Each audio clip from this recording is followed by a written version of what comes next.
να διευκρινίσω κάτι που έχει να κάνει με το κείμενο που θα σας διαβάσω. Το θέμα του μακεδονικού αγώνα είναι τεράστιο. Ό,τι έχουμε είναι σωσμένο από κάποιες αναμνήσεις, ουσιαστικά κάποιον από τους πρωταγωνιστές. Ελάχιστα πράγματα, και αν γλιτώσανε ή αν θέλανε ή αν είχαν τη δυνατότητα να γράψουν. Δεν έχει γίνει μεθοδική δουλειά, ό,τι και να έχει γραφτεί. Δηλαδή, παραδείγματος χάρη, έχουμε του Καραβίτη.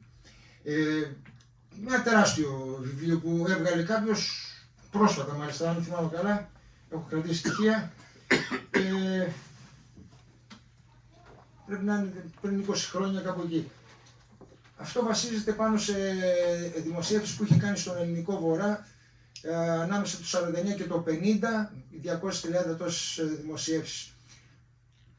Δεν είναι όμως ούτε διασταυρωμένα, χωρίς να θέλω να αμφισβητήσω την εγκυρότητα, ή παραδείγματος χάρη από άλλους που έχουν γράψει. Ο Γήπαρης, παραδείγματος χάρη, που έχει γράψει για τους Μακεδονομάχους, υπάρχουν λάθη. Παραδείγματος χάρη, αναφέρω μέσα για τη μάχη της Μπελκαμένης και αναφέρει σκοτωμένο στη μάχη της Μπελκαμένης και τον αναφέρει 2 μέρες μετά. Δεν γίνεται. Εκεί που τους χτυπήσανε οι Τούρκοι ήταν συγκεκριμένη μέρα. Ή αλλού βλέπω ότι η μάχη έγινε, ότι πήγε το Αντάρτικο το σώμα του Λαζάρου. Αλλού βρίσκω το πιο έγκυρο στοιχείο, γιατί είναι από δημοσίευση εφημερίδα, ότι έγινε Μεγάλη Παρασκευή ξημερώματα προς Μεγάλο Σάββατο. Έχουμε απόσταση. Ή βλέπω για τον Φιωτάκη, τον Παναγιώτη Φιωτάκη, τον Μακεδονομάχο τον Κρητικό, ο οποίος, ενώ αλλού φαίνεται ότι έχει σκοτωθεί, και στα δύο λένε το ίδιο σημείο, ότι κοντά στη Μονή Παραλόβου στο Μορίχοβο. Αλλού φαίνεται ότι έχει σκοτωθεί τον Απρίλιο του 1907, σε πιο έγκυρη πηγή βρήκα ότι είναι 23 Ιουνίου του 7. Δηλαδή, αλλά δεν έχει γίνει από κάποια ομάδα, από κάποιους συγκεκριμένους συγγραφείς. Έχουμε κάποιον εδώ πέρα που γράφει συνήθως. Ξέρει αυτός. Λοιπόν, εγώ βρήκα κάποια στοιχεία μέσα από την αγάπη που έχω για την έρευνα.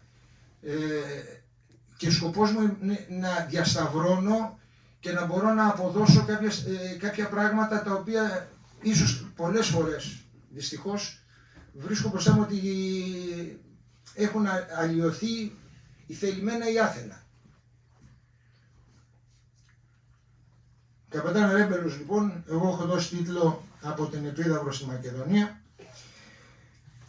Στην ανατολική πλευρά του νομού Αργολίδας, κοντά στα σύνορα με τον νομό Κορινθίας, βρίσκεται η Νέα Επίδαυρος, που στα χρόνια της εθνεγερσίας ονομαζόταν Πιάδα. Είναι χτισμένη στο εσωτερικό ενός απόκρημνου βράχου, σε μια θέση που την καθιστούσε αθέατη από τη θάλασσα, από την οποία απέχει ελάχιστα για την προστασία του χωριού από τους πειρατές. Στην κορυφή του βράχου βρίσκονται τα κατάλοιπα βυζαντινού κάστρου. Στη Νέα Επίδαυρο πραγματοποιήθηκε η πρώτη εθνοσυνέλευση του επαναστατημένου ελληνικού κράτους στις 20 Δεκεμβρίου του 1821, καθώς έξω από το Άργος, που είχε οριστεί ως έδρα, είχε δολοφονηθεί 4 μέρες πριν από ανθρώπους των Προκρήτων της Ύδρας ο Αντώνης Οικονόμου, που είχε βγάλει το νησί στην Επανάσταση κόντρα στις επιφυλάξεις των. Τον Μάιο του 1822 το Υπουργείο Εσωτερικών ανακοινώνει με έγγραφό του ότι στο εξής πάσα η ελληνική επικράτεια θέλει γνωρίζει το μεν χωρίον της Παιδιάδος υπό των τίτλων πόλης και υπό το όνομα Νέα Επίδαυρος, τους 10 κατοίκους αυτού υπό το όνομα Πολίτε Επιδαύρου. Στη Νέα Επίδαυρο λοιπόν γεννήθηκε την 1η Ιανουαρίου 1868 ο ήρωας μας, ο Χρήστος Τσολακόπουλος, γιος του τελώνη Νικολή Τσολακόπουλου και της Ανθής Ιωάννου. Τελείωσε το γυμνάσιο στον Ναύπλιο και στη συνέχεια κατατάχθηκε εθελοντής στον ελληνικό στρατό στις 15 Αυγούστου 1886. Ακολούθως, μετά από εξετάσεις, εισήχθη στη Σχολή Υπαξιωματικών της Κέρκυρας. Μαθητής ακόμα στη σχολή, συμμετείχε στον ατυχή Ελληνοτουρκικό πόλεμο του 1897, φέροντας τον βαθμό του ανθιπολοχαγού, όπου και τραυματίστηκε. Στις 9 Αυγούστου 1899 αποφοίτησε από τη Σχολή Υπαξιωματικών ως ανθιπολοχαγός του Δευτέρου Συντάγματος Πεζικού. Όταν ξεκίνησε ο Μακεδονικός Αγώνας, ο Χρήστος Τσολακόπουλος μαζί με πολλούς εθελοντές, στρατιωτικούς και απλούς πολίτες από την απελευθερωμένη Ελλάδα, αλλά και από την ακόμα τουρκοκρατούμενη Κρήτη, έσπευσε να συμμετάσχει όπου και πήρε το προσωνύμιο Καπετάν Ρέμπελος. Έδρασε στις περιοχές των Κορεστίων και του Μοριχόβου ως οπλαρχηγός αντάρτικου σώματος υπό την αρχηγία του Καπετάν Βάρδα, του Γεωργίου Τσόντου.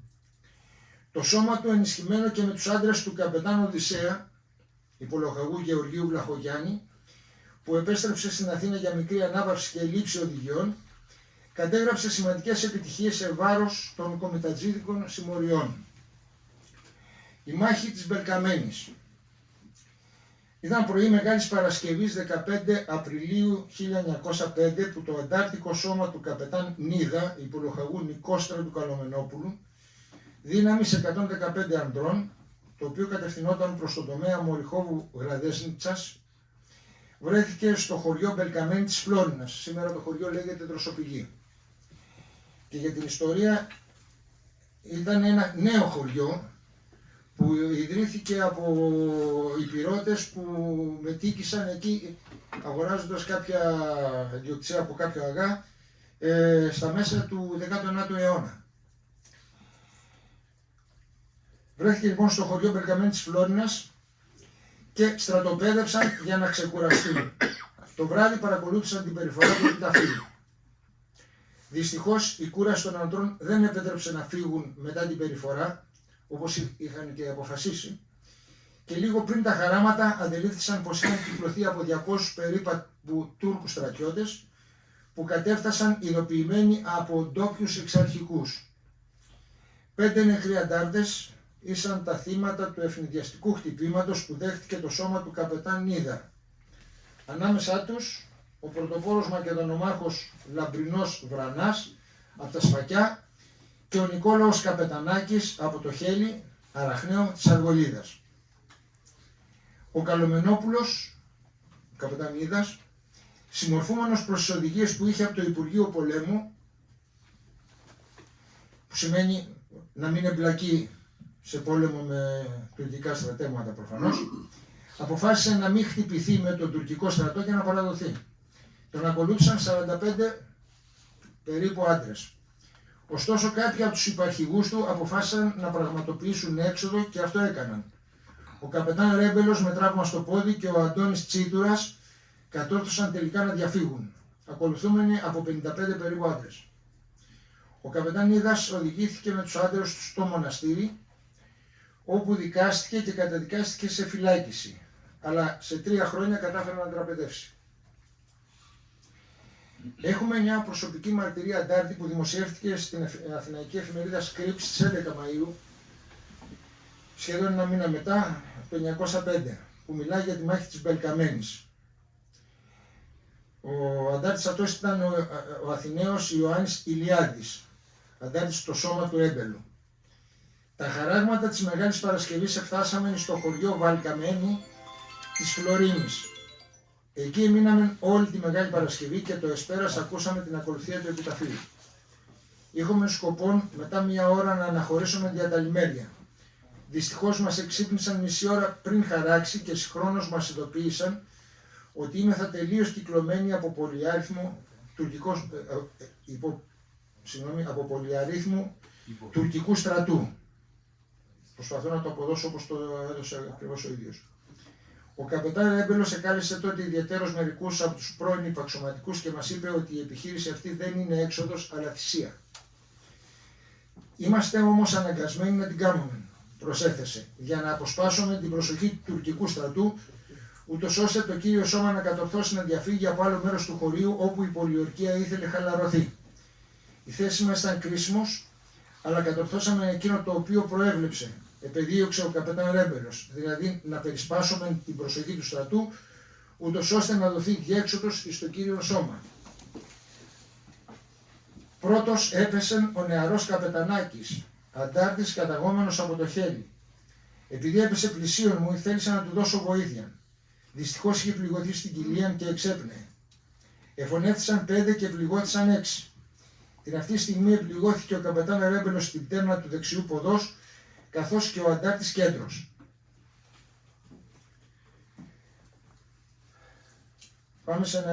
Συνεχίζουμε τώρα το πέρασμα στο Μορίχοβο. Εκείνες τις ώρες ο κριτικός μακεδονομάχος Γεώργιος Δικόνημος, γνωστός με το προσωνύμιο Μακρύς, η σωστή ορθογραφία είναι Μακρύς με ύψιλον, λόγω αναστήματος ήταν ψηλός, βρισκόταν κοντά στο Λέχοβο. Όλα αυτά γύρω από τη Φλόρινα, για τοπογραφία. Μόλις του έφτασε στο μαντάτο, έσπευσε σε βοήθεια του Καλομενόπουλου, συγκεντρώνοντας στον δρόμο μέρος από το δικό του σώμα που είχε διαφύγει. Αλλά δυστυχώς ήταν πλέον αργά. Ήταν πρωί του Πάσχα, όταν σε ένα από τα λιμέρια του, που βρισκόταν στους πρόποδες του όρους Βίτσι απέναντι από την Πελκαμένη, βρήκε τον πληγωμένο καπετάν Ρέμπελο, τον Τζίτορα και τους υπόλοιπους από το σώμα που είχαν διαφύγει. Αφού οι πληγωμένοι ανέχτησαν τις δυνάμεις τους, ενώθηκαν σε ένα σώμα μαζί του και κάνοντας μια σύντομη εξόρμηση στην περιοχή, συγκρούστηκαν με ένα τοπικό εξαρχικό σώμα, από το οποίο σκότωσαν 6 άντρες. Λίγο αργότερα, ακολουθώντας τις εντολές του κέντρου μοναστηρίου, ο Ρέμπελος και ο Τσίτουρας μετακινήθηκαν προς το Μορίχοβο, που τους περίμενε ο Μοριχοβίτης καπετάν Αντώνης Ζώης, ο οποίος αναγνώρισε αμέσως ως αρχηγό τον καπετάν Ρέμπελο και μαζί συνέχισαν τη δράση τους στο Μορίχοβο. Το ελληνικό Μορίχοβο.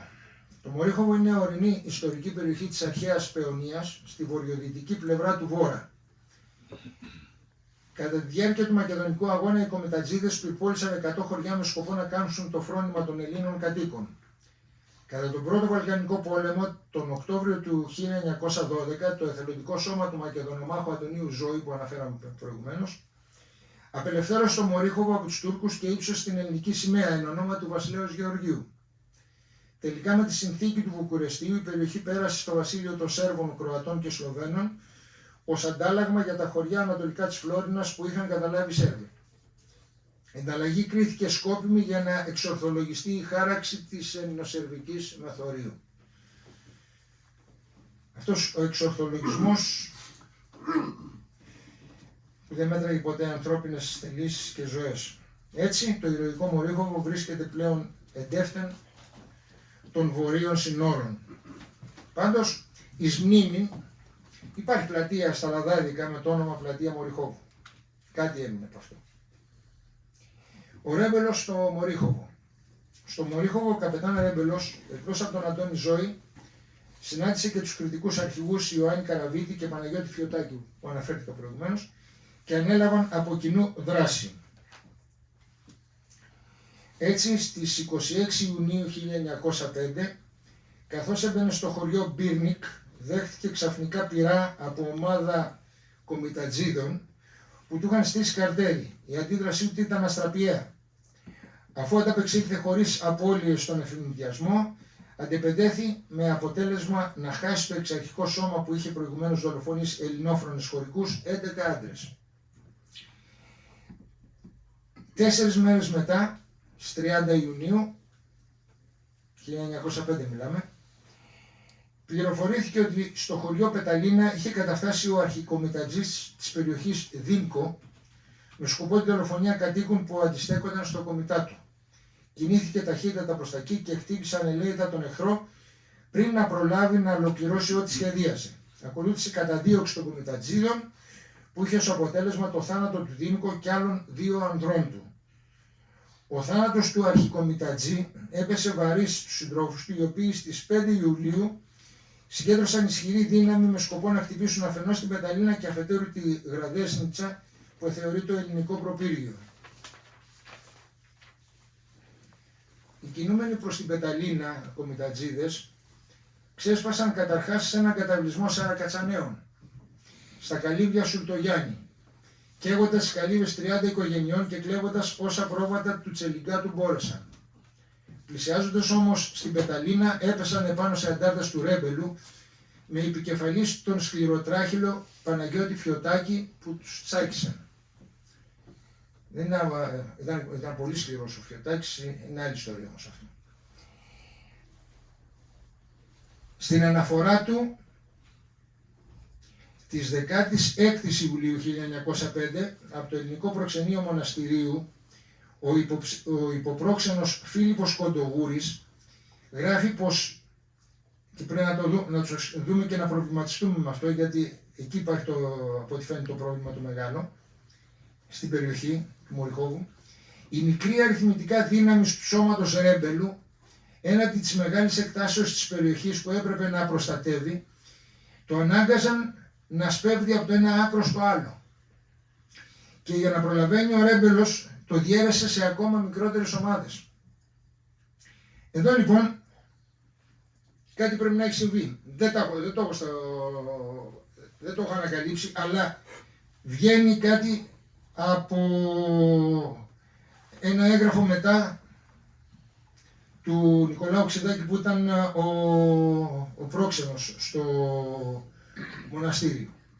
Από τις πενιχρές πηγές, το γράφω κιόλας εδώ, που έχουμε στη διάθεσή μας, δεν προκύπτουν δυστυχώς συγκεκριμένα στοιχεία για την εν συνεχεία παρουσία του Χρήστου Τσολακόπουλου, καπετάνου Ρέμπελου, στην περιοχή του Μωριχόβου.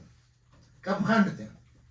Πλην όμως, επιστολή του προξένου Νικολάου Ξηδάκη από το μοναστήρι γεννά την υποψία ότι για κάποιους λόγους ο επιδαύριος οπλαρχηγός είχε απομακρυνθεί άκον από το Μωριχόβο.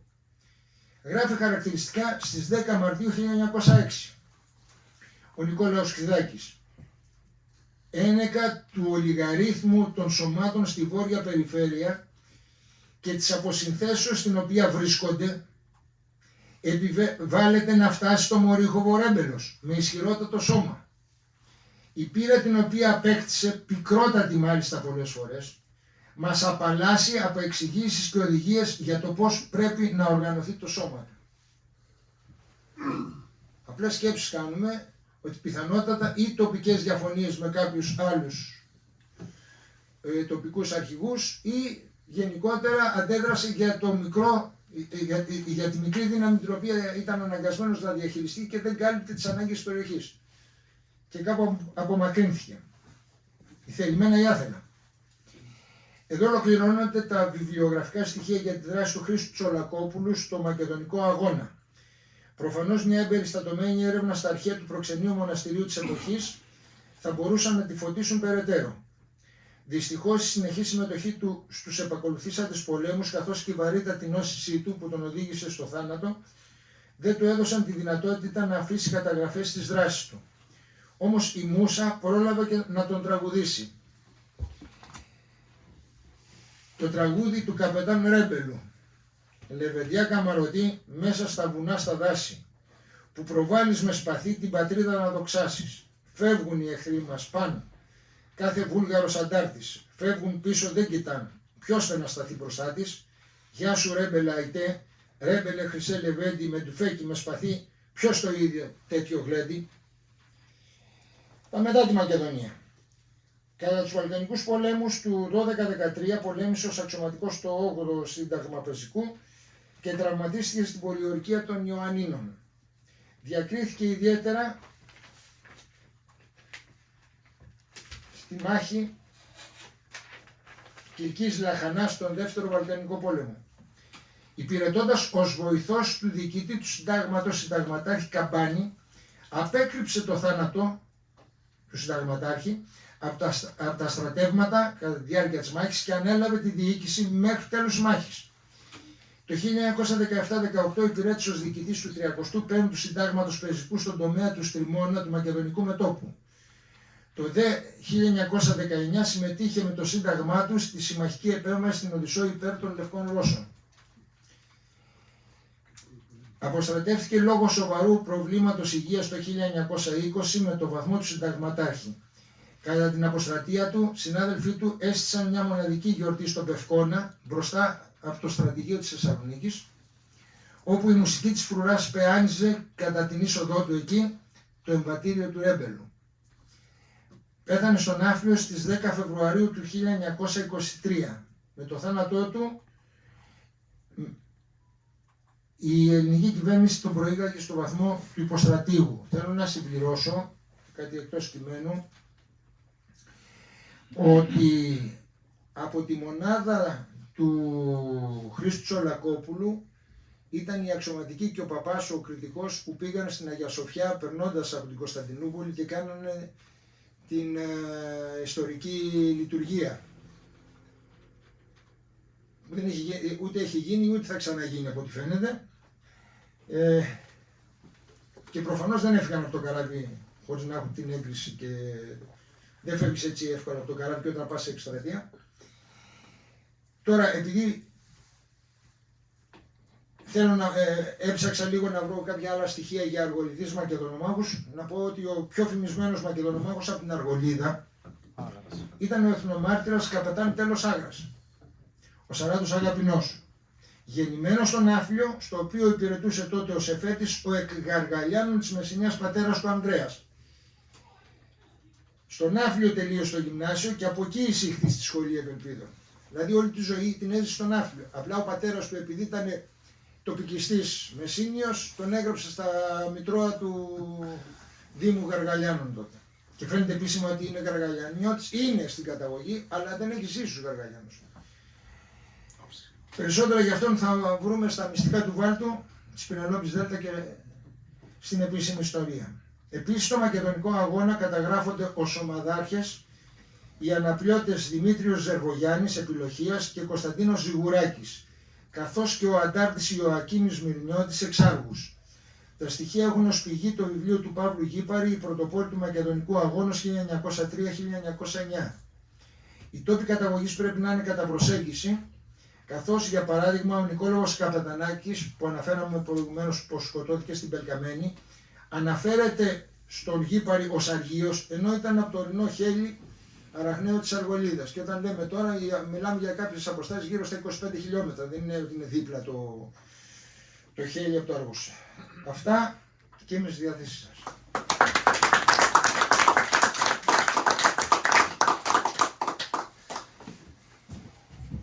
Λοιπόν, ευχαριστούμε τον Γιώργο τον Μουσταΐρα για την ομιλία του.